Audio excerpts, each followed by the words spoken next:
अस्सलाम वालेकुम dear students. आज हमारा मैथ्स का जो टॉपिक है वो है एक्सरसाइज 3.4 का क्वेश्चन नंबर 5। देखिए, एवेल्यूएट द फॉलोइंग इंटीग्रल्स। हमने इंटीग्रल्स को एवेल्यूएट करना है। ये आपका है क्वेश्चन नंबर 5। इसका फर्स्ट पार्ट देखें। फर्स्ट पार्ट है हमारे पास integral e x 1/x plus log of x d x. देखिए, जहां पे हमारे पास ई एक्स के साथ फंक्शन दिया हुआ होगा और उसका साथ में डेरिवेटिव दिया हुआ होगा, तो हम यहाँ पे एक फार्मूला यूज करेंगे। वो मैं फार्मूला आप लोगों को याद कराती हूँ। देखिए, आपके पास है integral E a x f of x के साथ coefficient of E a x. X का जो कोफिशिएंट होगा वो एफ ऑफ एक्स के साथ दिया हुआ होगा, और साथ में अगर डेरिवेटिव दिया हुआ हो इस फंक्शन का डेरिवेटिव ऐड हो रहा हो, तो इस तरह का जो इंटीग्रल है वो हमारे पास इक्वल होता है e a x f of x d x के। ठीक है, क्या कहा मैंने? देखिए, ई ए एक्स है आपके पास। अगर ई ए एक्स दिया हुआ हो और ब्रैकेट के अंदर ये जो एक्स का कोफिशिएंट है वो फंक्शन के साथ मल्टीप्लाई हो रहा हो और फिर उसमें ऐड हो रहा हो आपके पास फंक्शन का डेरिवेटिव, तो इस तरह का इंटीग्रल जो है वो ई ए एक्स और एफ ऑफ एक्स के इक्वल हम डायरेक्ट लिख सकते हैं। ठीक है, तो अब यही फार्मूला हम यहाँ पे यूज करेंगे। इंटीग्रल ई एक्स, देखिए एक्स का कोफिशिएंट अब 1 है, यहाँ पे ए एनी कांस्टेंट हो सकता है। ठीक है, तो यहाँ पे आपके पास एक्स का कोफिशिएंट 1 है। अब हम यहाँ से देखते हैं, इसमें से चेक करते हैं कि फंक्शन कौन सा है। फंक्शन आपके पास बन रहा है लॉग ऑफ एक्स, और देखिए लॉग ऑफ एक्स का डेरिवेटिव 1/x होता है। ये 1/x उसका डेरिवेटिव आ गया। अच्छा, अगर हम इस फार्मूले के साथ इसको कंपेयर करें तो ई एक्स, एक्स के साथ जो कोफिशिएंट दिया हुआ है वो 1 है, और ये 1 यहाँ पे दिया हुआ है लॉग ऑफ एक्स के साथ, फिर प्लस ये 1/x क्या है? डेरिवेटिव है लॉग ऑफ एक्स का। तो अब ये फार्मूला फुलफिल हो रहा है, जिसकी वजह से हम इसको डायरेक्ट लिख सकते हैं कि ये आपके पास e x log of x plus constant of integration के इक्वल है।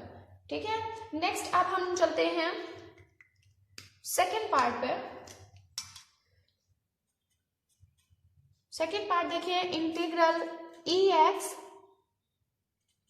Cos x plus sine x d x.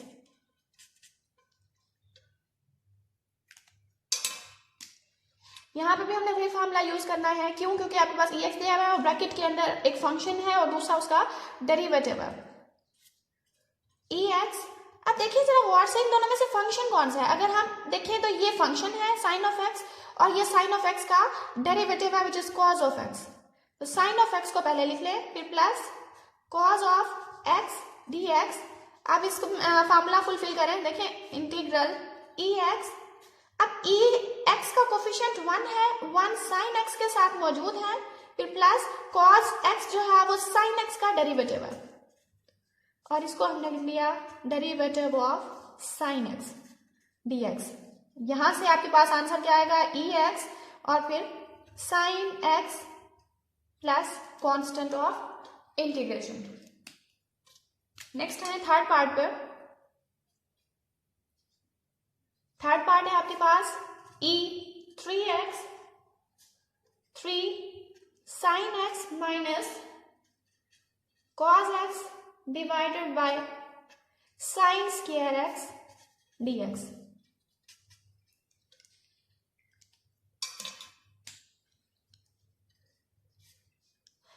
यहां पे पहले इसको अरेंज कर लें आप। डिनोमिनेटर को सेपरेट करें। Sine x divided by sine square x minus cos x divided by sine square x d x. Integral E 3x, हाँ जी, एक साइन से cancel out, 3 by sine x minus, यहां से इसको लिख लें आप 1 बाय साइन एक्स, और फिर cos x by sine x. देखिए साइन की पावर 2 थी, उसको मैंने 2 टाइम लिख लिया। नेक्स्ट आप आ जाए ई 3x और फिर 3 एज इट इज। देखिए 1 by sine equals to cosecant x. अब ये इसको प्लस का लिख के माइनस को अंदर ले जाए। 1 by sine equals to cosecant x, cos by sine cot x और ये dx।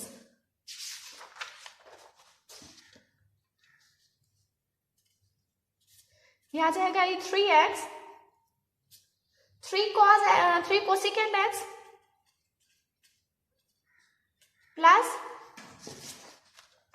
अब देखिए यहाँ पे minus cosecant x cot x है which is the derivative of cosecant x। तो आप इसको लिख लें डेरिवेटिव ऑफ कोसिकेंट x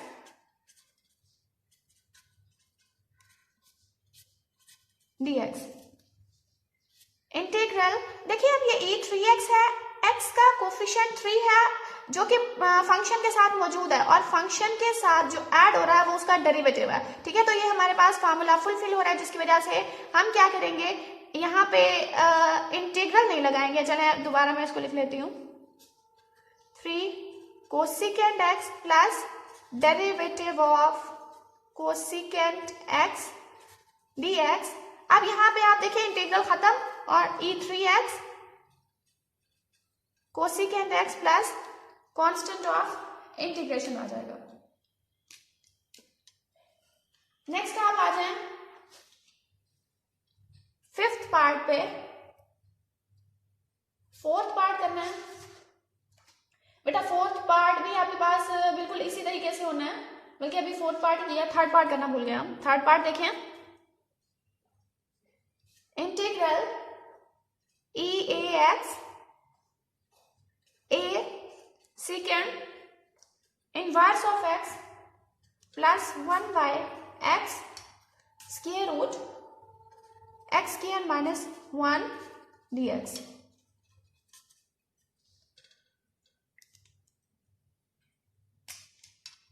हाँ जी, देखिए आपके पास है इंटीग्रल e(ax) और फिर a second inverse of x। अगर देखा जाए तो ये e(ax) x का कोफिशिएंट फंक्शन के साथ मौजूद है, फिर plus second inverse of x का derivative 1 by x into square root x square minus 1 होता है, मतलब ये इसका डेरिवेटिव दिया हुआ है, सेकेंड इनवर्स का डेरिवेटिव दिया हुआ है। तो अब ये हमारे पास इक्वल हो जाएगा e(ax) second inverse of x plus constant of integration के। नेक्स्ट हम आते हैं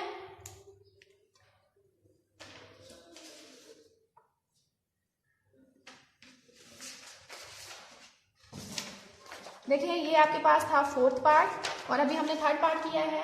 अब हम फिफ्थ पार्ट पे आते हैं।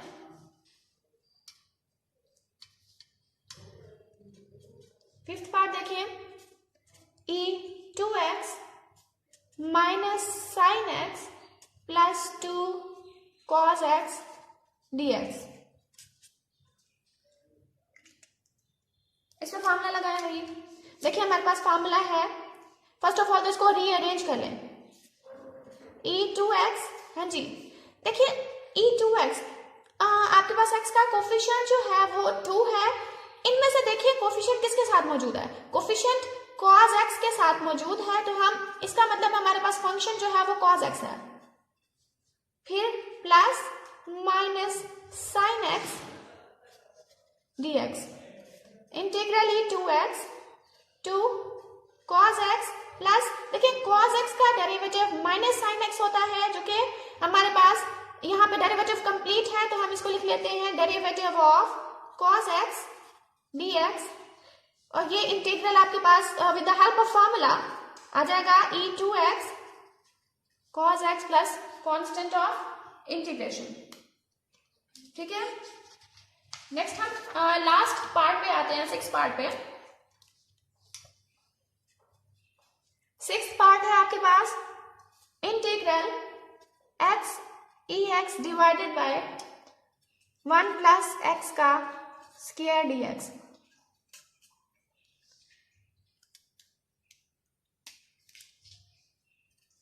पहले हमें इसको अरेंज करना पड़ेगा, उस फार्मूले की फॉर्म में लाना पड़ेगा, उसके बाद हम उस फार्मूले को यहाँ पे अप्लाई करेंगे। देखिए e(x) को आप ले लें ब्रैकेट से बाहर और अंदर x बाय 1 प्लस x का स्क्वायर लिख लें।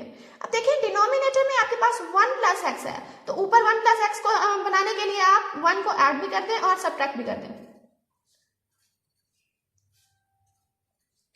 e(x) ये आपके पास आ जाएगा, डिनोमिनेटर्स को सेपरेट कर लें, इसके डिनोमिनेटर को सेपरेट कर लें और -1 के डिनोमिनेटर को सेपरेट कर लें। ये 1 plus x divided by 1 plus x का स्क्वायर, फिर -1 बाय 1 प्लस एक्स का स्क्वायर आ जाएगा। इंटीग्रल ई एक्स, देखिए बच्चों यहाँ पे आपके पास आ जाएगा 1 प्लस एक्स, फिर प्लस -1 बाय 1 प्लस एक्स का स्क्वायर dx। अब अगर देखा जाए तो यहाँ x का कोफिशिएंट 1 है जो कि आपके पास यहाँ फंक्शन के साथ मौजूद है और फंक्शन का आगे डेरिवेटिव दिया हुआ है। वो कैसे, देखिए 1 बाय 1 प्लस x है, उसका आप लो derivative with respect to x। तो आपको क्या करना पड़ेगा, पहले तो पावर ऊपर इस डिनोमिनेटर को ऊपर लेके जाएंगे, पावर नेगेटिव हो जाएगी। फर्दर आप क्या करेंगे, -1 पावर रूल यूज करें, -1 प्लस x की पावर -1 -2। फर्दर बेस का डेरिवेटिव लेंगे विच इज 1 और ये आपके पास आ जाएगा -1 बाय 1 प्लस एक्स का स्क्वायर। मतलब derivative of 1 by 1 plus x आपके पास क्या आता है, -1 बाय 1 प्लस एक्स का स्क्वायर, जो कि यहाँ पे मौजूद है। फंक्शन ये है, उसका ये डेरिवेटिव है। तो आप यहाँ पे हम फार्मूला लिख सकते हैं, फार्मूला अप्लाई कर सकते हैं। कैसे कि अगर EAX दिया हुआ हो, यहाँ पे कोफिशिएंट ऑफ x दिया हुआ हो और फंक्शन दिया हुआ हो और उसमें ऐड हो रहा हो डेरिवेटिव, तो हम उसको कैसे लिखते हैं, EX f of x plus c, और यहाँ पे f ऑफ x आपके पास क्या है, 1 by 1 plus x plus constant of integration. ठीक है बच्चों, आपने क्वेश्चन नंबर 5 के स्मार्ट सिलेबस के अकॉर्डिंग सिर्फ फर्स्ट 6 पार्ट्स ही करने थे, वो मैंने आपको करा दिए हैं। नेक्स्ट इंशाल्लाह फिर कल लेक्चर होगा आपका। अल्लाह हाफिज।